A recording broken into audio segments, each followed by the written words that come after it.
Recently, a friend asked me why I listen to so many music artists in languages I don't understand, and I didn't really have a good answer at the time. Now, after having thought of it, I think I can give an answer. If you asked a younger me what I thought about foreign songs, I would say I treat them like EDM. Even if the noises don't make any sense, to me a bop's a bop. Nowadays, depending on the band and how attached I become to the song, I look up lyrics and artist interviews that are translated, and that's kind of become my new normal. I listen to plenty of artists in English, and at times seeing and listening to other countries' music scenes just helps me to appreciate how diverse music really is. Quick question though. Have you ever joined a cult? There's a reason I'm asking this. You'll get these folks in dark cloaks on Reddit talking about their favorite bands and how you'll need to listen to a curated list of various discographies in order to understand the true essence of German math rock. And with a sick sense of curiosity, you might even listen to them. And it's either the best sound to ever grace your ears or so indecipherable you'd think it was a sound made outside of this universe. An unquestionable banger or a drink requiring such an acquired taste 90% of the people who've drunk it have died. That's how you end up getting subscribed to a newsletter, and then you end up getting weekly emails from a blogger talking about the latest releases from overseas so you know when you'll get your next hit of that obscure indie pop band. Enough with the jokes, you get the point. Honestly, I've met a lot of really cool folk from searching for info on bands. Usually it's just a bunch of people really happy to share the works of underappreciated artists. Oh, I almost forgot to mention, get ready to sit through a lot of misinformation. If you ain't fluent in the artist's language, you might read about how they literally died during a show just to come back 3 days later to do an encore. Take everything you read with a grain of salt, especially if the source is trust me bro. Back to the topic, a band I've actually been really falling for is a Tokyo-based punk rock band called Tokyo Initial Impulse. They're a four-member band that formed in 2018. Shina on vocals and guitar, Nozumi on guitar as well, Asaka on bass, and now on drums.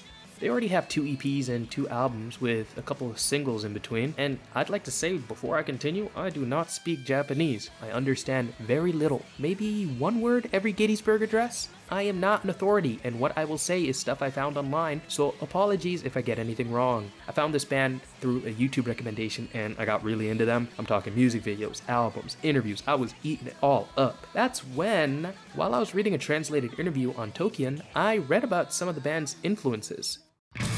愛するが簡単にやっちまう30回のセックスよりもグミチョコレートパイを青春時代に1回読むってことの方が僕にとっては価値があるのさ現実なんて見るもんか現実なんて見るもんか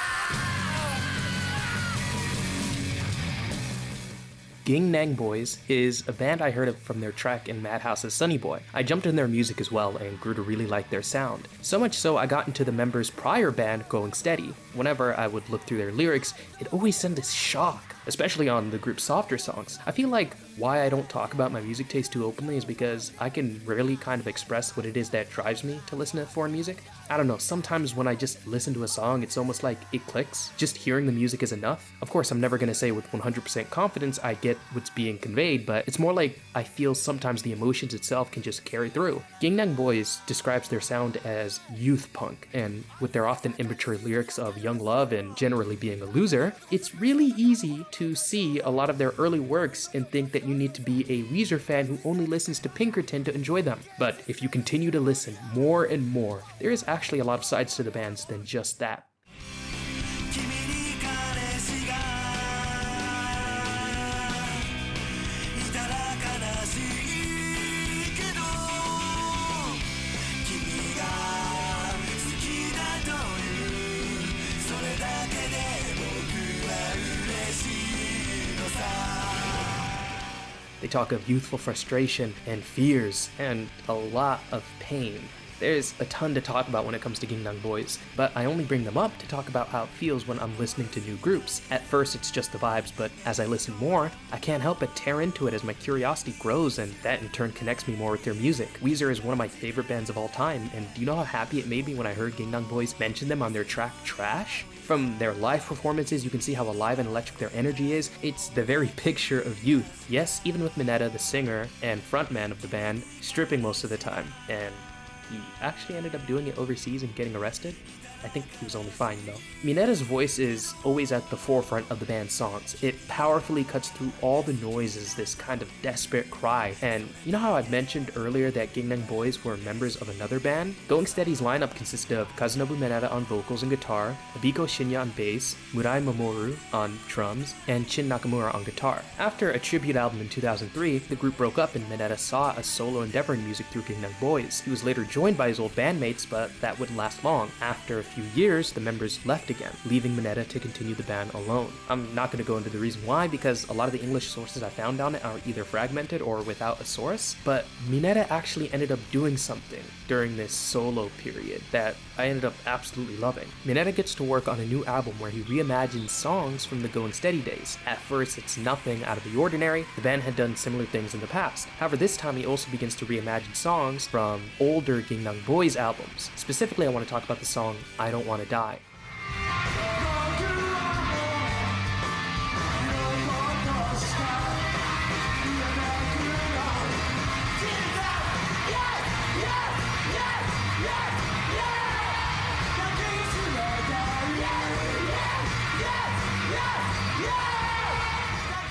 It's retitled as I Don't Want to Die Forever, and aside from Mineta's vocals, every other sound is now electronic. His vocals still cut through all this new noise, but this time you hear a woman's voice accompany his as he desperately shouts.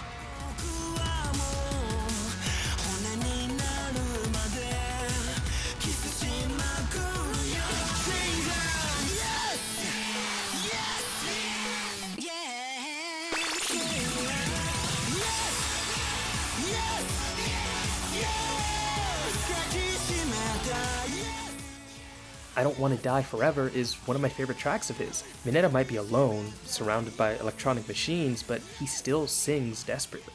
Going back to Tokyo Initial Impulse, just like how I stopped to talk about another band, this video is structured in a way similar to how I enjoy music. I just blip from band to band. It feels like I'm going on a mini musical adventure. It's another one of the reasons I listen to music from different cultures. There is a connection in music that ties different countries and people, and I love seeing that sound and noise resonate all over. New takes or inspirations make music feel infinite every time I hear a new or familiar sound. When I first heard Tokyo Initial Impulse, I was instantly hooked, but as I searched, I saw very little translated material online, and that happens a lot with smaller bands. If there's not a English-speaking cult fandom on some side of the internet, you either learn the band's language or you're fucked. Still, I think even not knowing some track lyrics, the emotions can still come across. There are times when I'm listening to Tokyo Initial Impulse and it feels like I'm being serenaded, and the next track, it feels like I'm on the edge of being stabbed. You get tossed and turned, and God, it's great. I have to also say that by not understanding everything, that ambiguous lens gives the music this sort of mystique. Like, it leaves my mind open to so many ideas of what it could be even about. When I read the lyrics online, only so much can get conveyed, so you still have to put a lot of thought into what its meaning could be. I'm not saying this to say that I listen to foreign songs because they're like puzzles, but rather I like how personal a track can become. The songs are about the emotions they evoke when I listen to them. Not to say that the creator's intent is mute, but I love those moments where the emotions of a song can bleed through, but when I go and look up the lyrics, it's only reinforced by what's being said. I've had times when an upbeat song has had dark and disturbing lyrics, and that's honestly its own flavor. I'm a Vocaloid fan after all. Either way is fine, and I love it all. The main hook of Tokyo Initial Impulse for me was their energy, be it their raw sounding punk tracks or their beautiful pop punk ones. They have this range in their music that just hits all the funny spots in my brain. From softer tracks like Christmas to their sillier tracks like Choroku to even intense tracks like Baby Don't Cry, Tokyo Initial Impulse hooks me as they continue to evolve their sound with each song they release. My favorite track of theirs has to be Stupid Penis. Listen, hear me out, it's a bop, number one, and also it was the song that got me into them. It's this silly but hurtful song about a woman who's confronting her partner for not erasing all aspects of his ex from his life, with lyrics like, "You used to put that girl in this futon, that girl's photo that you uploaded on your Instagram, I don't want to see her, please, why won't you forget about her for me?" The song progresses as she lists everything he could have possibly done with his ex, a jealousy that eats her alive by the end of it. It's not their deepest track, but I kinda get it. The song feels like the stray thoughts you can have in an immature love. Just like how jealousy can grow and distort your view on things, the song increasingly gets more ridiculous, and then it funnily ends on the girlfriend realizing that his line ID is the anniversary with his ex. And I'm not gonna lie, I just went like, what the fuck at the end. So I'm like, if you're asking me, it's pretty fucking weird to do that. Throughout the song, I'm kind of like convincing myself that this person is like way too jealous and they need to take a step back. And then when I heard that last part, I just ended up laughing. Little stuff like that just gets me really attached to bands. And even though I don't have the required knowledge in Japanese to be able to understand all of the band's work and the depths of their lyrics, I can still say that they're just sick as fuck.